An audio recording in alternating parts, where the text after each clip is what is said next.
Hello and good evening, former banker family. Hope this video finds you well, whether it is the evening, whether it's the morning, it's a weekend, it's a weekday, everything in between. I'm Austin, I'm your former banker, helping give you guys some real life advice, guidance from my experience in the banking world, guiding you through the wild, wonderful world that is finances today. Today I want to talk about one of the things that I was asked the most about as my time as a banker, and that's going to be the great topic, the confusing topic of credit. More specifically, how to fix your credit. So to give you a little backstory, when I was like 22 years old, I did what almost everybody does. Got in trouble by spending a little too much money because I thought, hey, I got free money on this credit card. Got into a pinch, didn't have enough income to pay it back. And well, hey, trashed my credit score. It was fabulous. So today we're going to go over 3 ways that you can start working to fix your credit now. It is 3 ways that I used to raise my score just about 125 points in a year's time. So they are proven, at least we know that they work. Now I'm going to give you a disclaimer. You are going to hear commercials on TV. You're going to hear commercials on the radio. Hey, pay us money. We'll go out and we'll fix your credit score for you. Stay away from them. Fixing your credit is not a quick process. It is not an easy process. It takes discipline, it takes patience, it takes time, and it takes a little bit of money more than likely. But don't go out there and pay a company to do it for you. Typically what happens is they settle with the companies. It ends up actually being more detrimental to your credit in the long run. They'll take your money for 2 or 3 years, and you could have done it much better, typically much faster. So that's my disclaimer. Again, it's not going to happen quick. There's going to be some discipline and some work involved, but don't worry, we're going to get you there. It's okay. So let's talk about why your credit may be in a bad position to begin with. Well, if you're like me, you went out, like I said, you spent a little bit more than you expected on a credit card or more than you could pay back on a credit card, and at some point you get into a pinch and you can't keep paying back.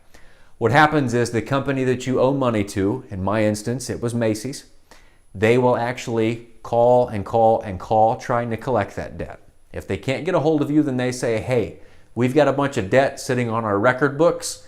It's making us look bad, so we are going to charge it off. And it literally just sounds what it is. They take it, they wipe it off their books. They get rid of it. They say, you know what? This is debt that we can't collect. We're going to move it off of our records.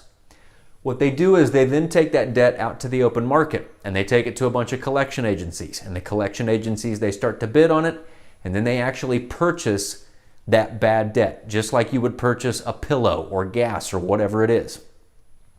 Their hopes in doing so is that they can get a hold of you and they can get you to pay.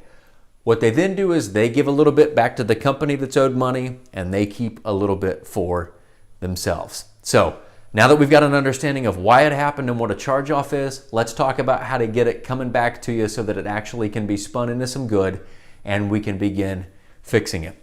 My number 1 piece of advice to you when it comes to fixing your credit is doing the thing that nobody wants to do. It's doing the thing that I didn't want to do, and that is this. You pay what you owe. I know that this is not fun advice, but it is true. When I got looking at paying off what I owed, I woke up one morning and I was like, you know what? It's actually somebody else's money that I used, and then I stiffed him with the bill. So morality kind of came out on top here, ended up paying what I owed. That and the fact that it's one of those things that can actually help improve your credit the quickest, paying what you owe. Why is that? Well, it's because of this. They will turn you over to collections. It's going to report as a charge-off. It's horrible for your credit. But the good news is, once you pay them in full, they will actually report that as paid in full. Now, is it going to make a huge difference? Not right away, but it is going to tell anybody that you are going to a loan for in the future creditors, such as a mortgage company or when you want to buy a car, you know what, they did in fact make good on this. So there is a little bit of good faith there when you pay what you owe. The next company that is potentially willing or looking at lending you money says, hey, they may have gotten into a little bit of trouble, but at least they made good on it. So there is some credence there that they're going to pay us back. There's some credence there that they're not actually that much of a risk. Pay what you owe. It's one of the best ways to improve it right out of the gate. Like I said, you're not going to see a huge bump, but it's going to get you on the right track, and it's going to help improve your odds of getting loans in the future. All right, number 2. What's our number 2 way here? This way is not always guaranteed, but if you don't ask, the answer is always no, right? At least that's what I've been told, and I found in my life that that's proven to be true. So what are we going to do? Well, we're going to look at negotiating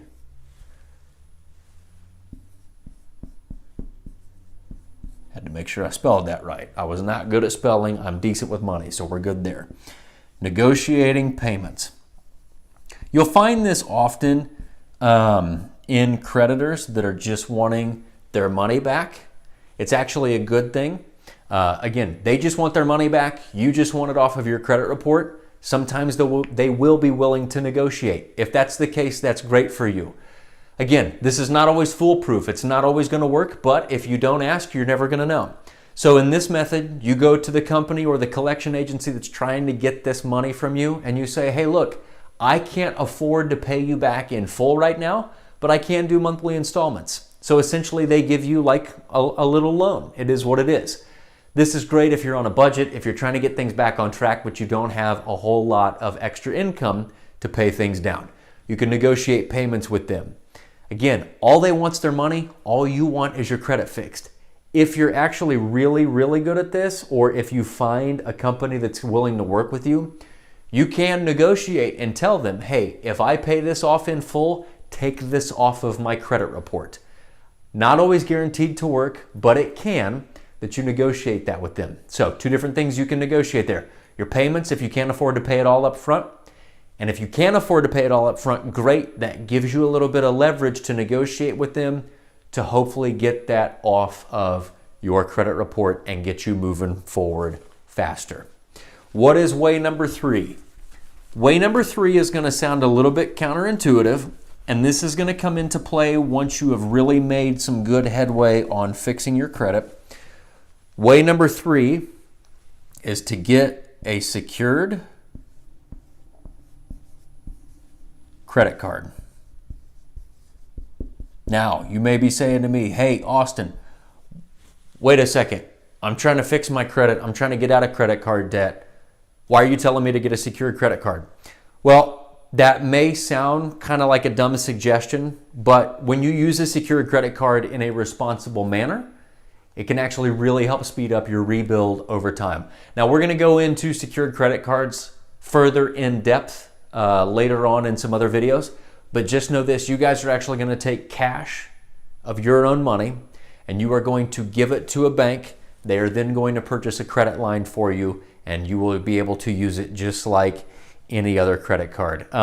This is not something, guys, that you want to put off. The minute that you can start qualifying for something like this is absolutely what you want to delve into. What I would do is I would find a company, just go out there, hit up the magic box, type in Google, and see what companies are the best ones, the easiest ones to get secured credit cards with. Go in there, do some reading about it, see how much that you're required to put down up front, see what the minimum score is, and the minute that you can qualify for this, snag it.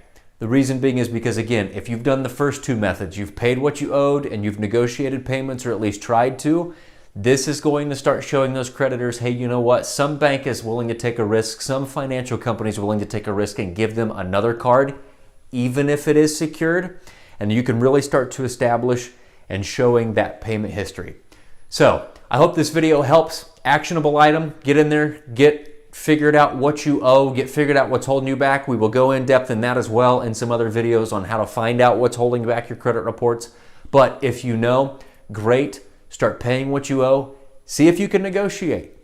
Again, if you don't ask, the answer is always no. And then number 3, once you get there, start checking around for some secured, not some cured, but some secured credit cards. Again, these are methods I did to raise my score 125 points in just about a year.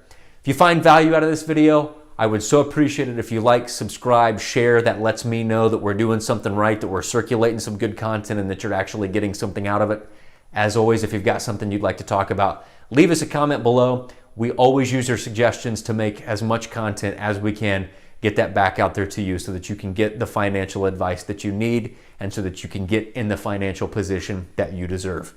As always, I appreciate you. I appreciate your following. This helps me out. This helps my family out. and it helps so many people out there struggling to try to get the advice and education that they should have had from 12 years in school. I will see you guys in the next video. Thank you so much for tuning in and following The Former Banker.